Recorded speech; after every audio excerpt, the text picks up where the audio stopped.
tradisyon, isang sorpresa pa ang nag-aabang sa mga ama. Dasalan namin na handa na si Roldan para rito. Ayan na.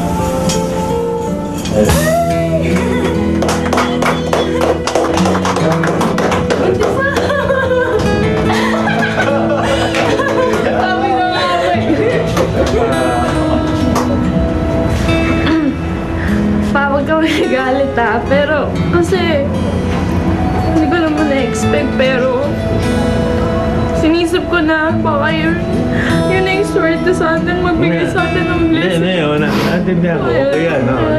Naintindihan ko, hindi ako nakanuha sa inyo sa men. Darating kayo dyan. Pero ang lungkot ko lang, hindi ko naibigay yung dapat kong gustong ibigay sa inyo. Isang pagpapanatag ng loob hindi lamang para sa panganay na anak, kundi para na rin sa isang mapagmahal na ama. Si Roldan Aquino is very versatile at alam natin na siya isang versatile actor, and he is known in so many movies of the past.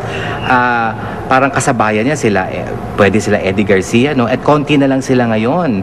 So, he can always play father roles or grandfather roles, and konti lang ang nagpe-play niyan ngayon. Wala namang maraming grandfather na artista. So, I think magkakaroon siya ng malaking puwang, there's a space for him here in GMA. Ngayon, gusto ko sana makunan kayo ng isang, kumbaga parang ano lang po, kasi po marami po kayong fans, di ba? Maraming pa po kayong fans hanggang ngayon dahil ako kilala ko po kayo. So basically, I'm a fan of yours. Would you like, I want you sana to talk in front of the camera and talk to your fans and just tell them that I am back.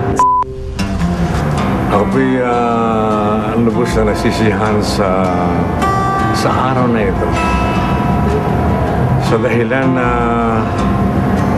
nagkaroon ako ng isang napakagandang pag-asa. Drama, aksyon, at comedy, ilan lamang daw ito sa mga elementong meron ang pelikula at realidad. Pero sa kwento ni Roldan, isang bagay ang napatunayan namin. Sa mundong ating ginagalawan, pwede rin pala ang take two. Salamat po sa inyong walang sawang pagtangkilik. Samahan niyo po ako ulit sa susunod na Sabado. Ako po si Vicky Morales at tandaan, libre ang mangarap dito sa Wish Ko Lang.